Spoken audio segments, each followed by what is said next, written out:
Hello and welcome for the love of food.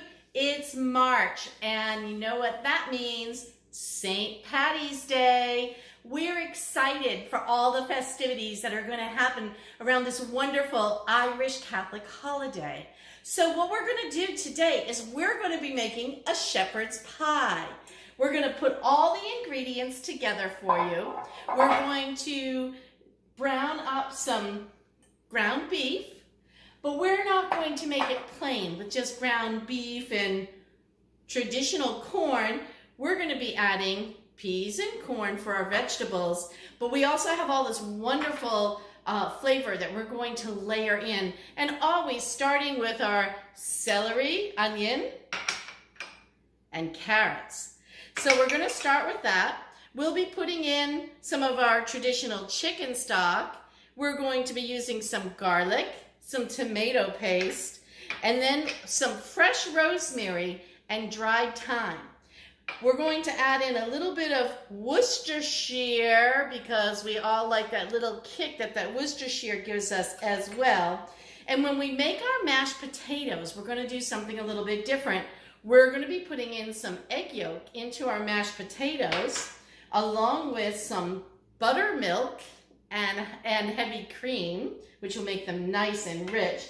And then we're going to be adding in some cheese into those mashed potatoes. So this shepherd's pie is going to be incredible. We're going to make one for us, and we're going to make one to give to the neighbor because you know that's what we always do.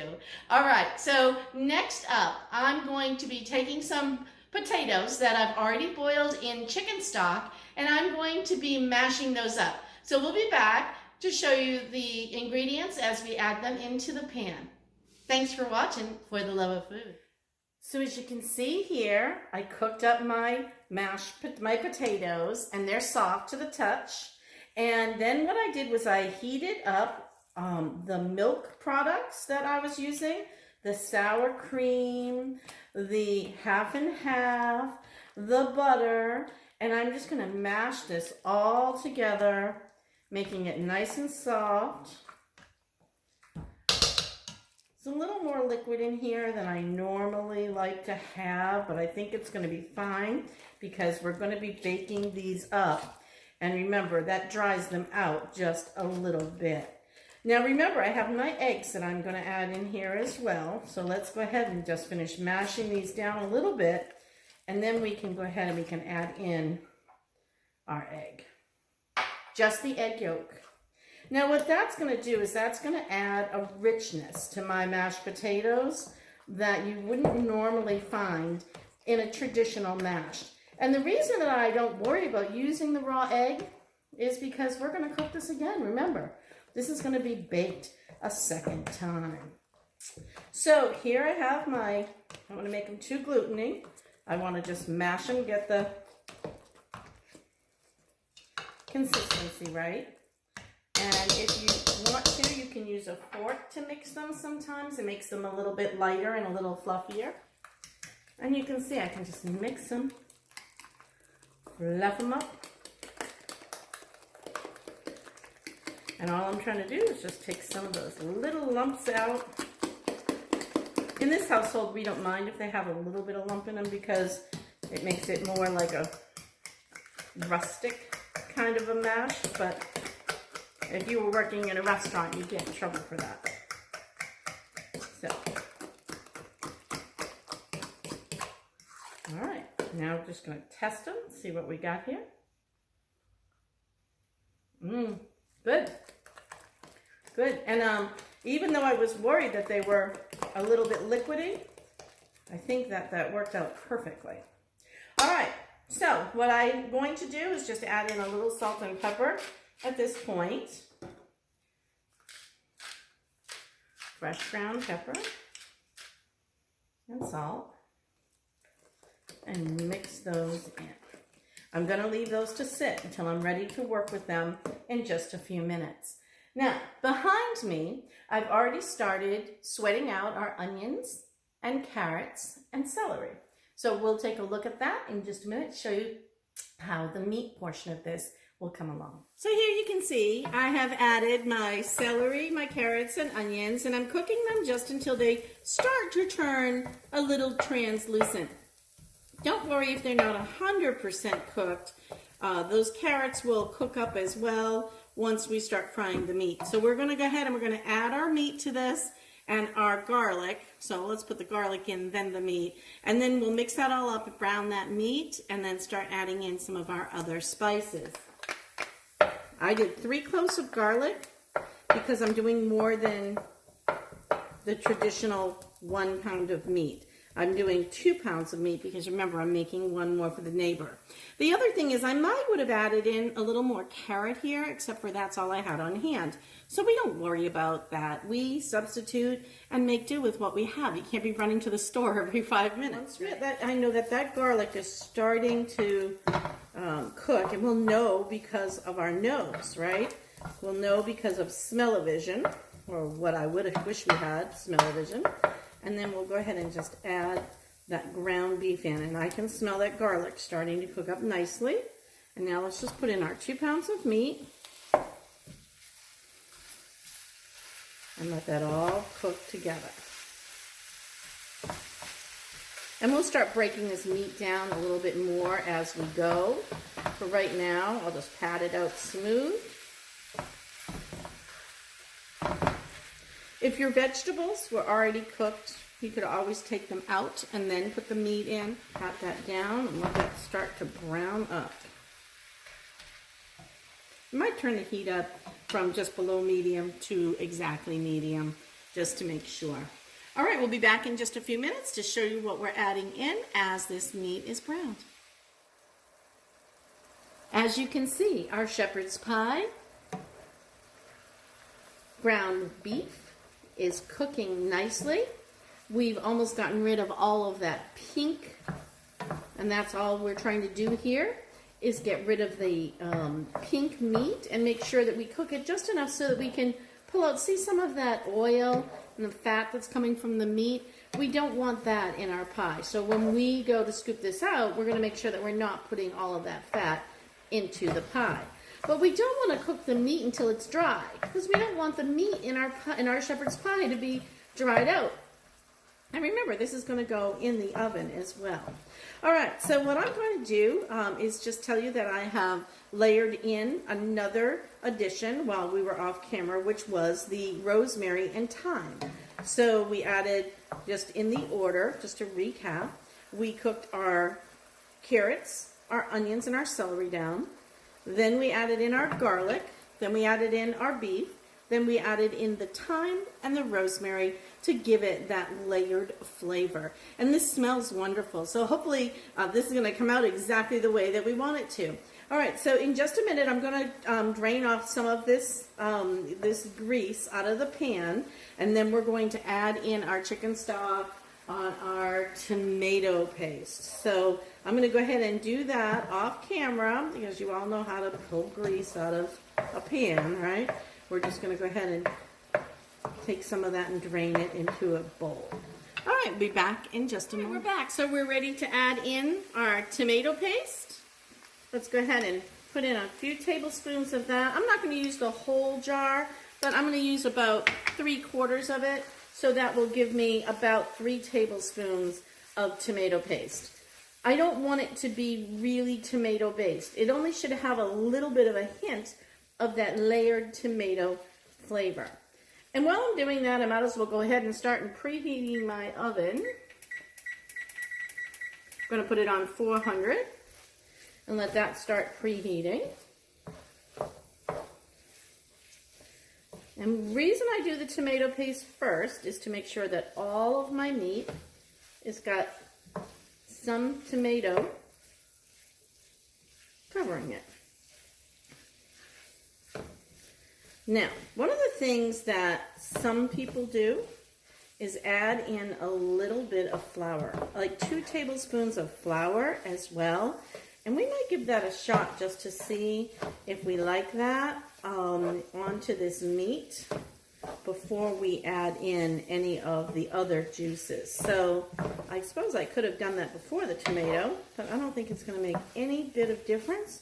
So we'll go ahead and do that, and we'll be right back. All right, so let's go ahead and sprinkle in a little bit of flour here. I'm going to try 2 tablespoons. See how we end up. If I think it needs a little more, I can always add just a little bit more in there.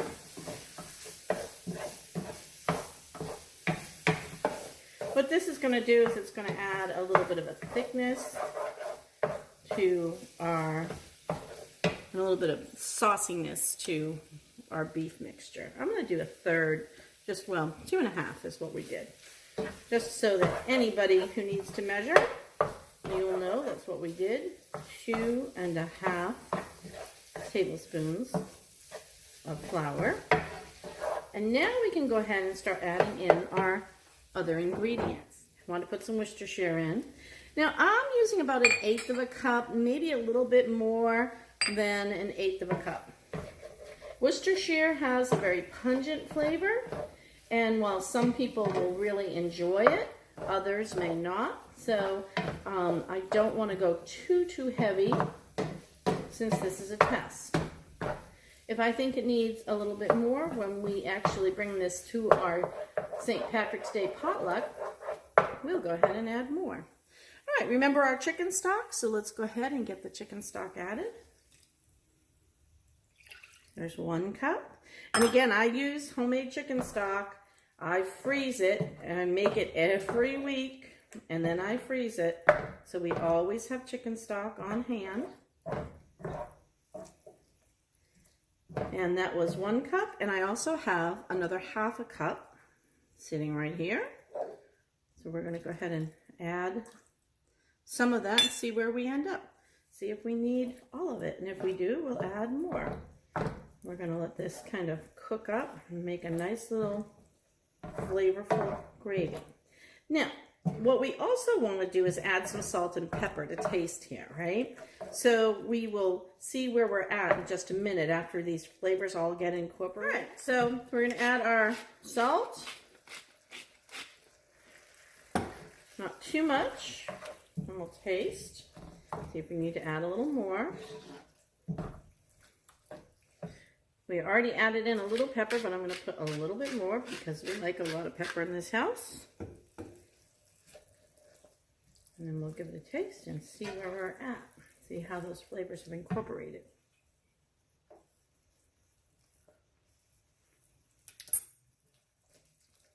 Nice. I think that's going to be delicious with the mashed potato and the cheese. I think that's going to be lovely.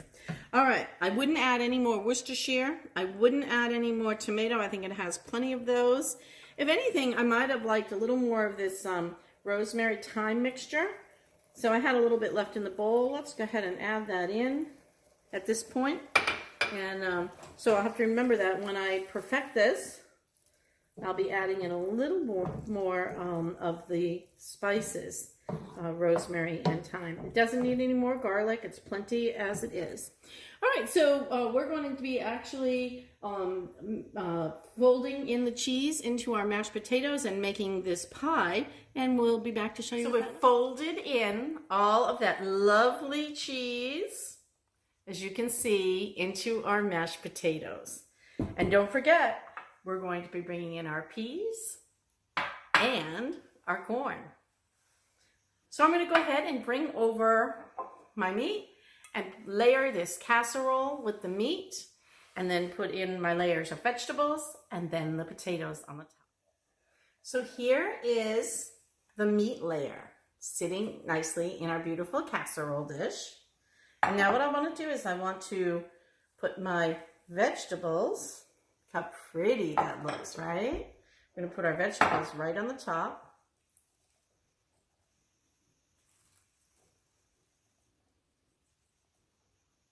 Peas.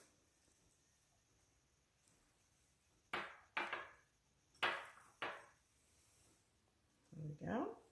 And now we're going to put our, see how that looks? Spread it out. We're going to put our corn in there.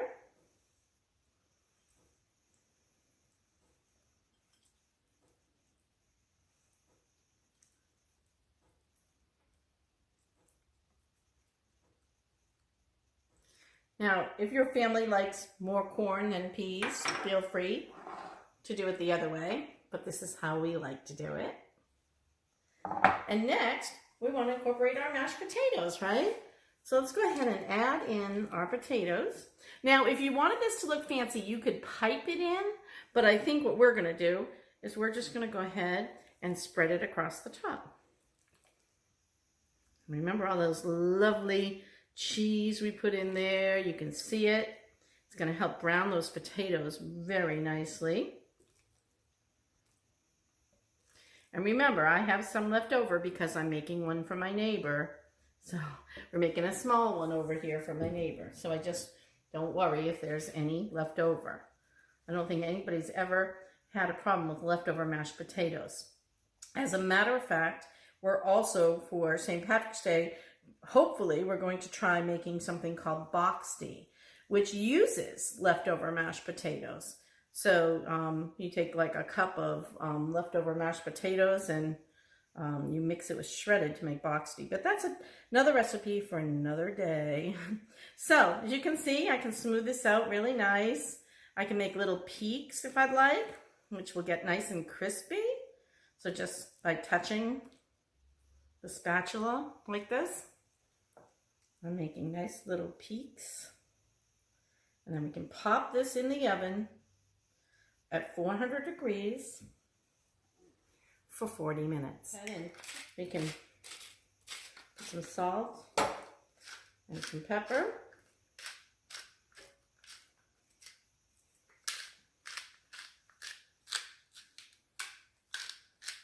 There. How does that look? Delicious, right? There you have it. Shepherd's pie. Thanks for watching For the Love of Food.